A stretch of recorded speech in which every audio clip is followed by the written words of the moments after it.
Hey everyone, I'm Erin, and wherever you're listening from today, we're so glad you're here. And I'm Evan. Whether you're out for a walk, on the way to work, or just taking a quiet moment to yourself, thank you for pressing play. Today's episode might change how you think about fluency forever. Let me ask you something. Have you ever felt like you're doing everything right but still not moving forward in English? You're listening to podcasts, watching videos, spending time with English every day. But when it's your turn to speak, your mind just goes blank? Yeah. It's like you're on a treadmill, working hard, sweating even, but not going anywhere. And you start to wonder, is this even working? Am I ever going to feel fluent? If that sounds like you, take a deep breath. You're not alone. Some say, I'm improving slowly, day by day. Others say, I'm listening a lot, but nothing is changing. And both are valid, because the journey looks different for everyone. But here's what we know for sure. Just because it doesn't feel fast, doesn't mean it's not working. Learning English is like watching the sunrise. You sit in the dark for a while, wondering when the light will come. And then slowly, almost without noticing, everything starts to glow. And this episode, it's for every one of you still showing up, still listening, still trying. We're going to talk about something that might completely change how you look at fluency and why the thing you're already doing every day might be the most powerful skill of all. So let's begin. No pressure, no rush. Just one honest question to open this up. Yeah. Which comes first, speaking or listening? It seems like a simple question, but your answer can completely shift how you learn English. It sounds obvious, but most of us underrate it. And here's the truth. Fluency always begins with the ear, not the mouth. You can't speak what you've never truly heard. Trying to speak without enough listening is like trying to write music without ever hearing a melody. You're guessing. You're forcing it. And that's where frustration comes from. Think about babies.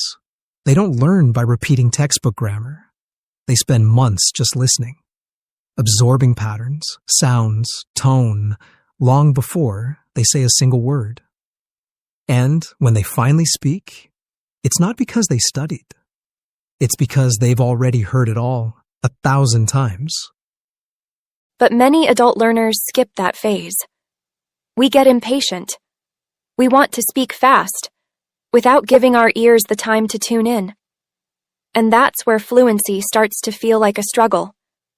So today, we're slowing things down and guiding you back to the foundation of it all. Deep, meaningful listening. And we're not just saying, listen more. We're going to show you how to listen in a way that builds fluency naturally. So let's start with our first powerful shift. Tip number 1. Listen in layers. Too many learners treat listening like a test. You play the audio once, try to understand every word, and feel defeated if you don't. But real listening, the kind that helps you grow, isn't about perfection. It's about purpose. So here's the approach.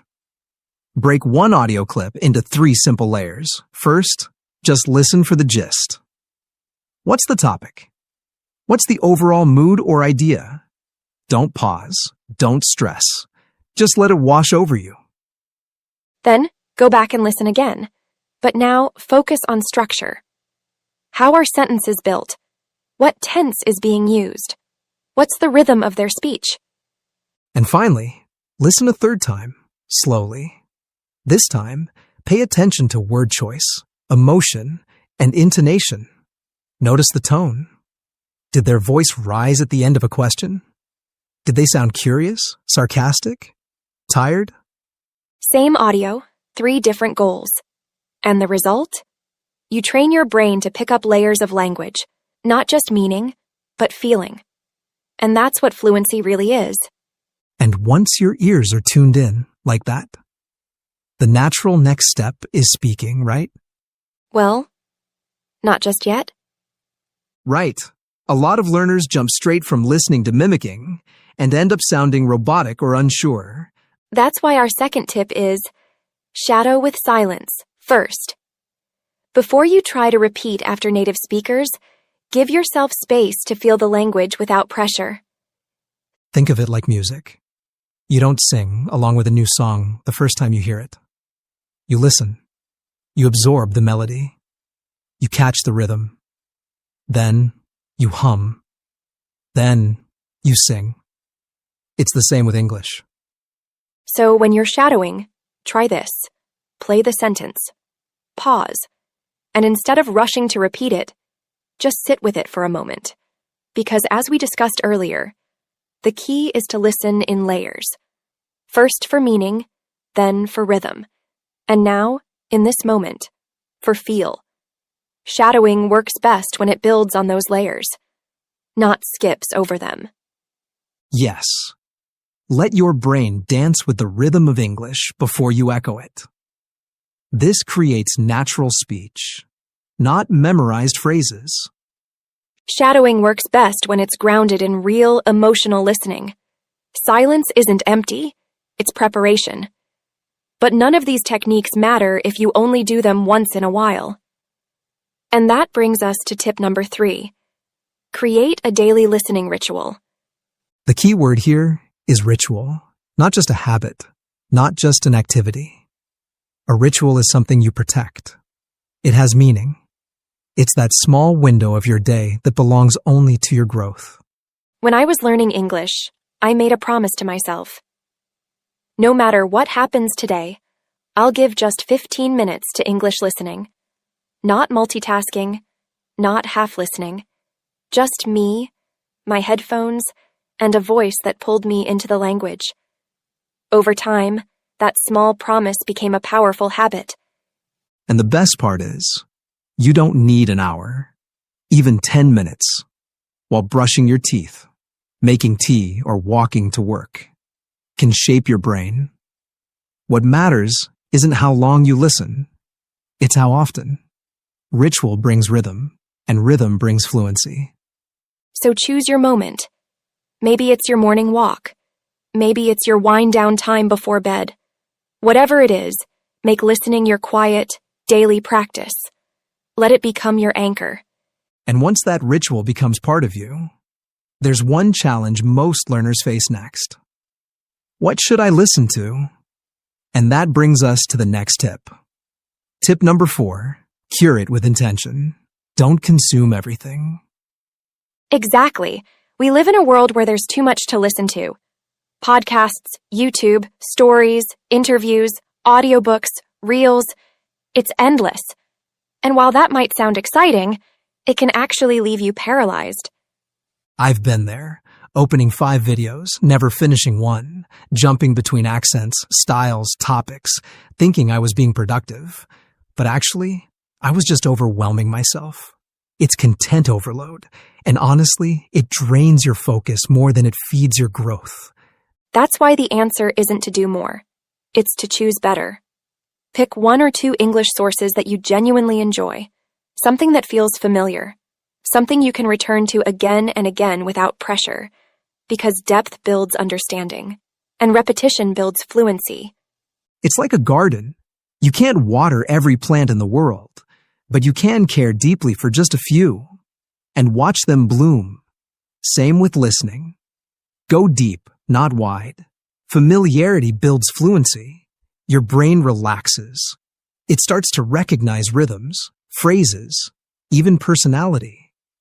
So instead of chasing something new every day, choose your core input. A podcast you like, a YouTube channel that makes you smile, even this show. Let that be your home base, your safe zone for daily exposure.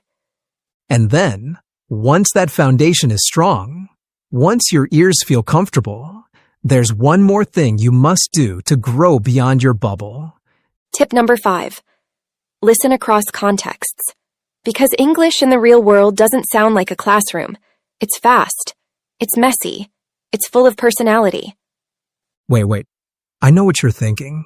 Didn't you just tell me to curate my content and not listen to everything at once? Exactly. And you're right to catch that. But here's the thing. Those 2 tips aren't opposites. They're phases. First, you need consistency.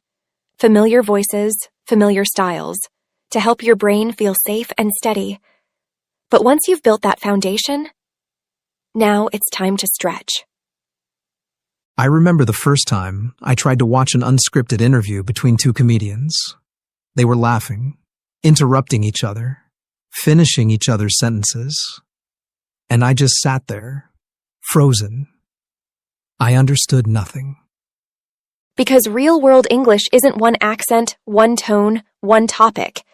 It's interviews, arguments, laughter, sarcasm, mumbling, emotion, pauses, overlaps, all of it. If you only listen in one style, your ears stay inside a bubble, and fluency doesn't live there. So once you feel comfortable, intentionally step into different contexts. Start exploring. Watch a vlog. Listen to an emotional speech. Try a news story, then switch to a comedy podcast. Think of it like going to the gym. At first, you train with light weights, controlled movements. But eventually, to grow stronger, you challenge your balance, speed, and flexibility. Same goes for your ears. The goal isn't to understand everything at once. It's to expand your ears, to teach your brain that English isn't one size fits all, and that you can keep up even when it's fast and imperfect. Because in the real world, English won't slow down. But if you've trained your ears across different voices and settings, you won't need it to. Yes, that's the power of listening. It shapes how you speak, how you understand, and how confident you feel. And if you're listening right now and thinking, wow, I actually understood more than I thought I would, that is progress. That's fluency growing in the background. So keep showing up. Keep listening. Even on the days when it feels slow, remember, your ears are learning more than you realize. All right, friends, that's it for today.